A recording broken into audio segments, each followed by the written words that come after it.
Happy Valentine's Day. This is Elaine, and I make videos about the ACA program, which is the Adult Children of Alcoholics and Dysfunctional Families program.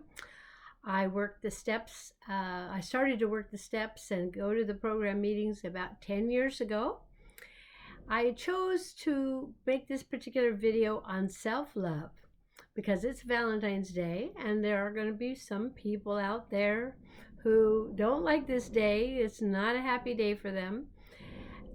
Maybe because we have the wrong idea about what love is, or maybe an incomplete idea at that. So I want to begin with telling you that you should have a happy Valentine's Day anyway, however you manage to do it, and maybe this video will help you a little bit. So I came across the term self-love in one of the meetings, I think, and I remember it being one of those that like triggered tears in me because I thought, I don't know if I have self-love, because I entered the program feeling like I wasn't lovable, like, I'd been taken advantage of. I'd just gotten out of a relationship that was very emotionally abusive and difficult, but I had my own responsibility in that too. I had to take care of myself, and I hadn't been taking care of myself, and I hadn't been honoring myself because I chose this relationship. I chose that kind of person, and I neglected myself and allowed bad things. And the effect of this was that all this emotional stuff that came out of my childhood that I had thought I had dealt with, I thought it was gone. I thought I had, had a somewhat successful life, and I could just forget about what happened as a child. And a lot of people will say that, leave the past in the past, just forget about it, just push that down. And I'm telling you, if we keep pushing it down and we don't understand it, the important thing is to understand that childhood trauma and understand how it affects us today in our adult life. Even if we think we have the perfect picture, the little picture you take on Valentine's Day at your restaurant table with, you've got the perfect love, and maybe you have a great car sitting out in the parking lot that the valet's gonna, move around for you, and you're gonna finish the night going back to your perfect place, whatever, your condo, your house, your apartment. You want that picture to be perfect, right? But for many of us it's not, and for even the people that look like they have that, maybe they don't.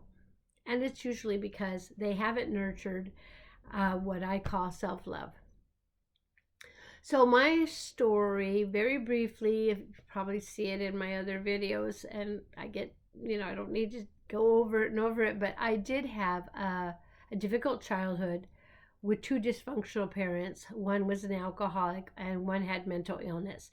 If you saw it, you would be kind of shocked to see the neglect in that home, and the dirt, and the lack of hygiene. And I don't know, went to school sick, didn't like to be at school, kids picked on me, and at home it was like, it was just a lonely, horrible place. Sometimes my mom was okay, and she loved me and would tell me she loved me, and she tried to take care of me, but most of the time, because of her problems, she wasn't there. And same thing with my father. So I sometimes even had to take care of them. I had to do more than what a little kid should do. I had to take care of my little sister, and I didn't do a good job at it, but I did what I thought was the best I could.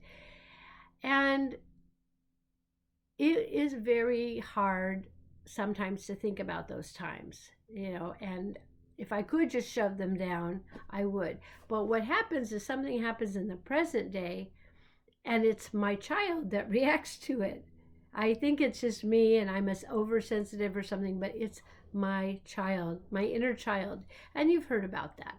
You've heard about the inner child. And in ACA, we call it the adult child, because we are adults, but there's a child here. And that child didn't get its needs met. So in my case, a lot of my physical needs were not met, but also a lot of emotional and spiritual needs were not met.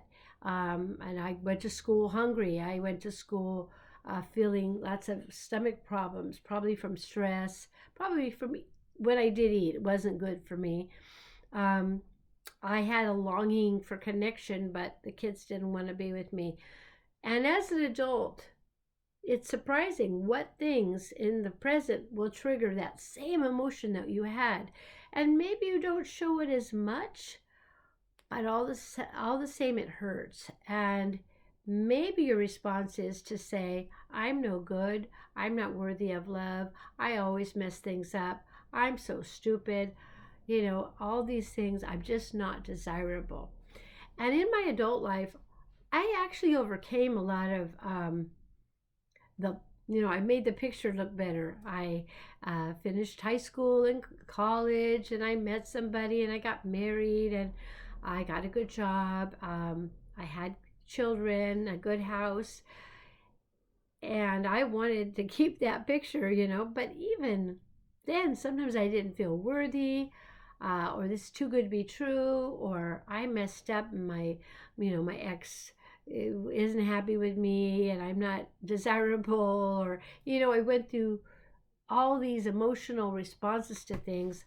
I had no idea what to do with all of my emotions, but the end result was that I couldn't forgive myself for things, first of all, that as a child I couldn't have controlled, but I couldn't forgive myself in the present for maybe not being good enough. That's what I thought. Or even leading up to that time, and it's just always pursuing love, and never getting it back. At the beginning, it feels like really great, and somebody really loves you, and it kind of fills this little hole, and you're elated. But what happens is at some point, it's not going to be the same, and we might take things personally. We might try to get that love, solicit that love, and we might blame the other person and say that person doesn't honor me, respect me, and love me the way I deserve. Well, hopefully we say the way I deserve, because that is important, because we can get to the point of self-love. And with self-love, we can supply that. And it doesn't seem like that for many people, because it really depends so much. First of all, your peer group expects you to have a date on Valentine's Day, let's just say, or to be married by a certain age, or to have a certain kind of boyfriend at least, and or girlfriend. Again, this is for anybody. And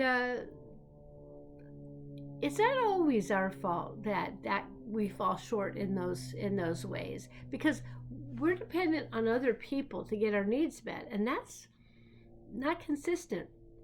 People cannot do that for us. People cannot meet our needs all the time. We're adults, and we shouldn't have to depend on other people. Excuse me. So I have a little exercise here that I want to do. It seems a little silly, but I've got a little bear. My kids gave me this bear. I forget sometimes that they thought of me fondly, and they loved me, and in this case actually picked out something that they thought would make me happy. So they got me a little bear. And but what I want to do, and you can do this, all right, with me. If you don't even have to have a bear. You can have a pillow, whatever you want, a little dolly or something, or not do it at all. Just like try to get the concept. So this is me as a kid, and this is emotional me too. We should think of it as emotional me, because you're looking for emotional sobriety in your life. If you don't get that, hopefully you'll get it. So this is emotional me. This is the me that feels all kinds of things from childhood and is triggered. Okay, sometimes we get triggered. It's not always other people's fault that we get triggered, so keep that in mind. We should do that to ourselves, blame other people for our triggering. but its adult child has feelings in there. And that child needs a good parent, a very good parent, a parent that would do for that child everything that the child needs. And that would be the physical needs and the emotional needs, and just to be listened to, and to be picked up when you get hurt. That child, this is you, okay? Or in this case, this is me. But you, this other person here, is also the adult. And this adult can be the adult parent.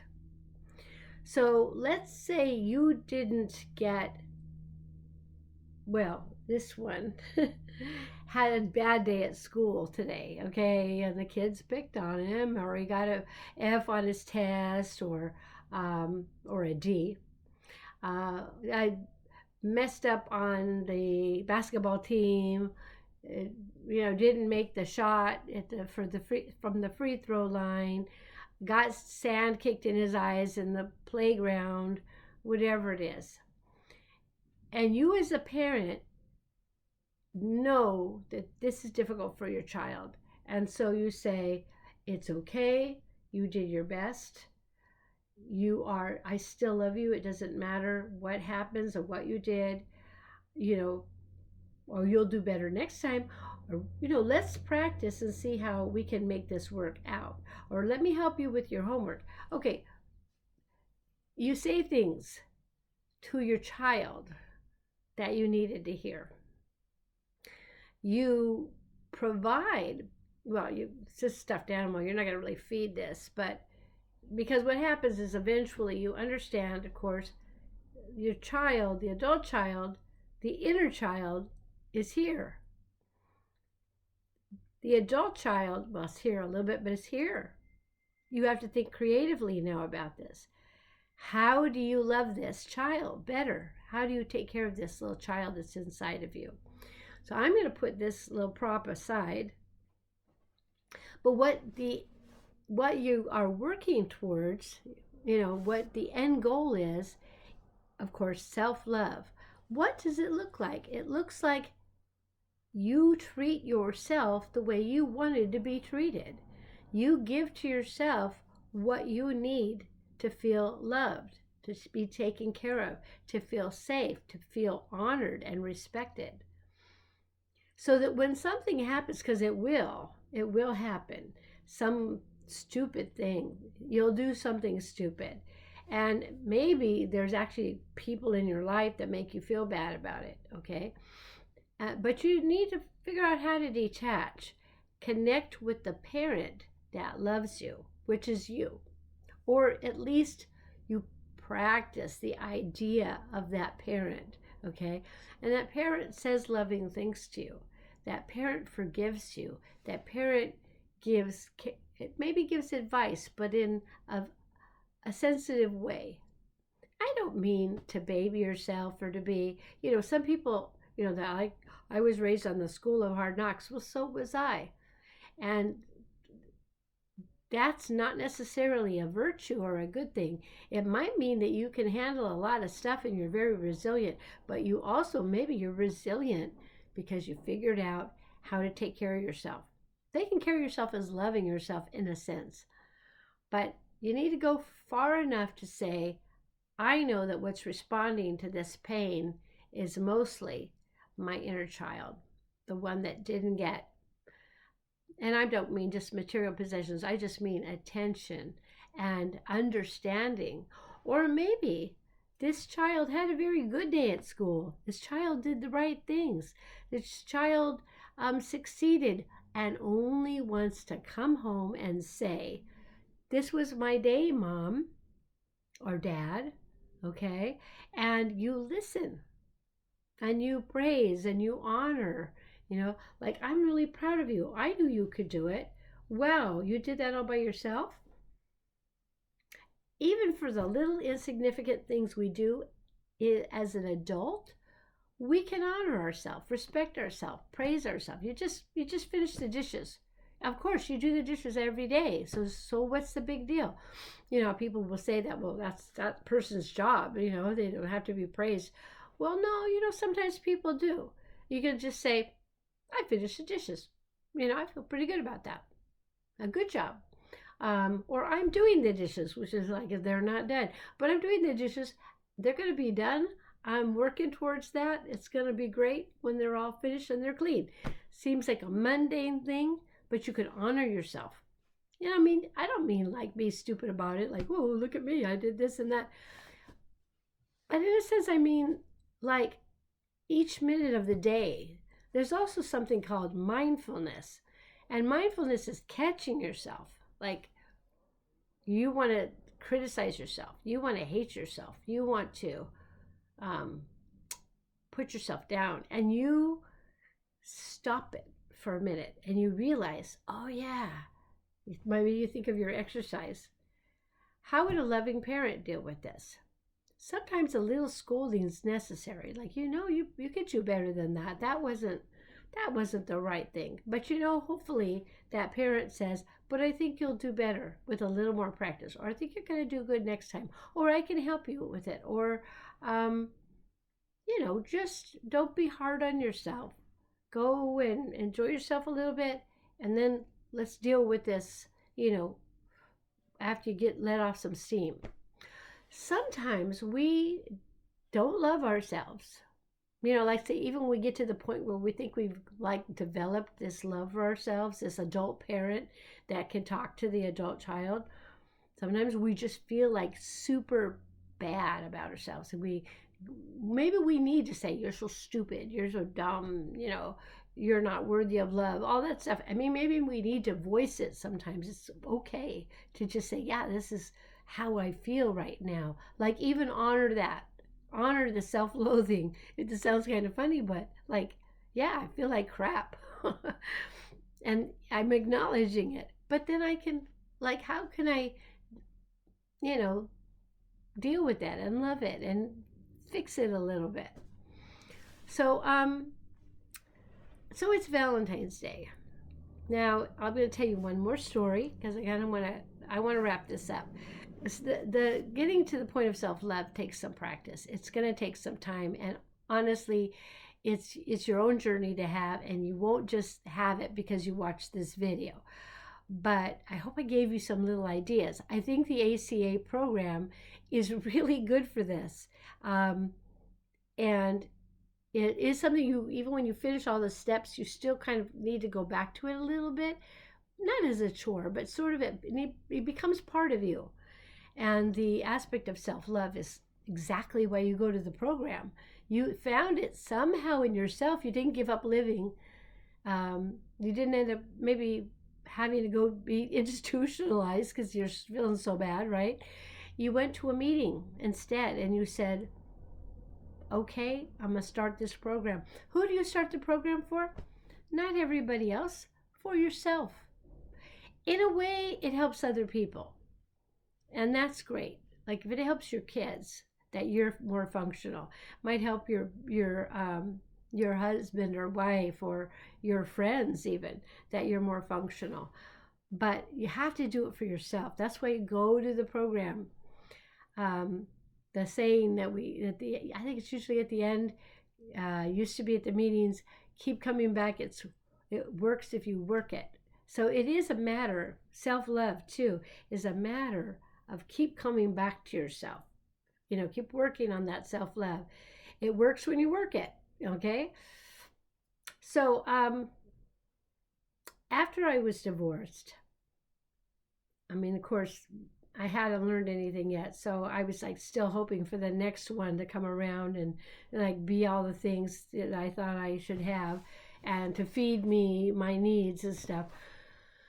And I would end up just doing for that person, doing and not getting back. It wasn't that person's fault. I signed up for that, and I wasn't getting honored, but I couldn't honor myself. So I really was needy, okay? But I tried to understand that I was worthwhile after my split with my husband, or even my boyfriends, let's just say, in the past. So I eventually got to the point where I could take myself out on a date. I would go. I mean, I'm not saying you should do this on Valentine's Day, but hey, maybe some Valentine's Day in the future when you're by yourself and you're thinking, I wish I was out there, you can. It's usually busy and crowded, Maybe do it on the 13th or the 15th or something. But I used to, not on Valentine's Day maybe, but I'd take myself out to eat on a Friday or a Saturday night. And what happens, you go to the receptionist and they say, just you? It's like, oh, just me. Yeah. But yeah, just me. Say it. Honor yourself. Yeah. Have a dinner with myself. They take you to a table and you don't know what to do with yourself because you can't have a conversation. Well, first I would take a book. Because if anyone sees me by myself, they would say, oh, look at that poor person sitting alone on Friday. It seemed like, oh, she's engaged in a book and she seems to be enjoying it. That's what I did at first. Eventually, I didn't need to have the book. Some people have their phone, but I think of that in a different way. Never mind me. But yeah, I could sit there at the table and I'm looking around as people with other people having a wonderful evening, or maybe they're not, I don't know, but or a couple and they look like they're in love. There was a time when that really upset me, but when you really get to that point of self-love, you can say, that's great for them. You could be happy for those people over there. It doesn't have to be what you do. You're out on a date with yourself and you love yourself. And that's how you have to think about it. It takes a while. It really does. And maybe you're not ready to do that step of taking yourself out. Sometimes we have a group of friends, but they're not always available, right? Maybe Friday, Saturday night, they've already got something going on and you don't. But that was one way I felt to honor myself. Working the program, maybe even giving myself a hug, or something, a hug. Taking myself out and in my bad moments, forgiving myself, talking to myself as a parent, loving parent would. It's the loving parent that you want to nurture. You're healing your adult child. You're nurturing a loving parent to come into being. You're helping that parent to grow up and to honor you. It's sort of a concept that you have to actually observe yourself sometimes outside of your body. You don't actually do that, but it's a visualization. So I would say, to begin this journey, and you don't have to do something as silly as this, but it's kind of fun if you've got a sense of humor. I would say that you maybe make a list of all the ways in which you'd like to be honored and figure out how you yourself can meet those needs. Maybe you need to just start the program. It doesn't hurt to go. I have a video on the Serenity Prayer on my channel. Check that out. That is kind of helpful. It honors you. It helps you to understand your responsibility and the choices you make, but that's also self-love. I would say 2 more books that I would recommend. The 4 Agreements. Especially the first one where it says, don't take things personally.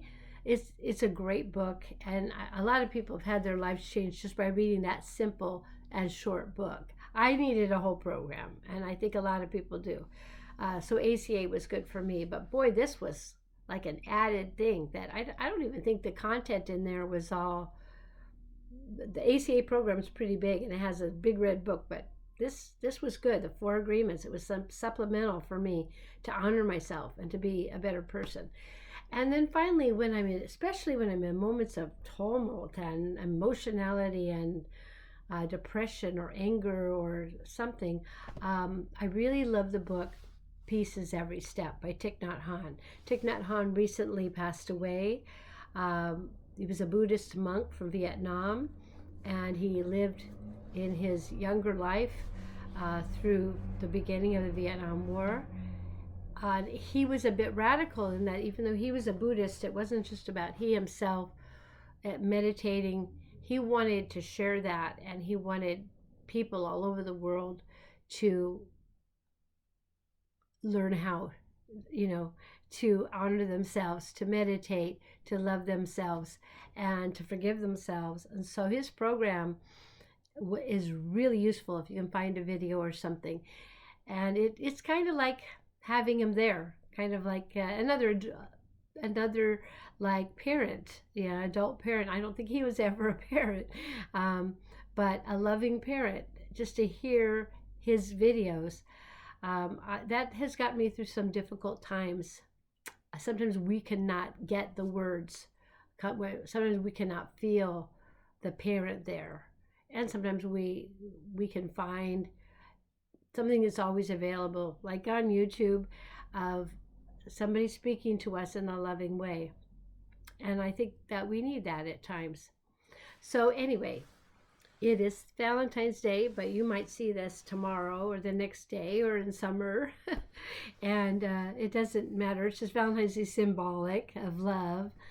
But let's not get the wrong idea about what it is. We probably will understand love much better when we learn to love ourselves. And we can love others probably better too. And they might even think those others might find us more attractive in our ability to honor ourselves and care about ourselves. So happy Valentine's Day. I think if you go through the steps and you work the program, you'll find ample reasons to love yourself and to feel okay about who you are. Thank you very much. I'll see you in the next video. Bye-bye.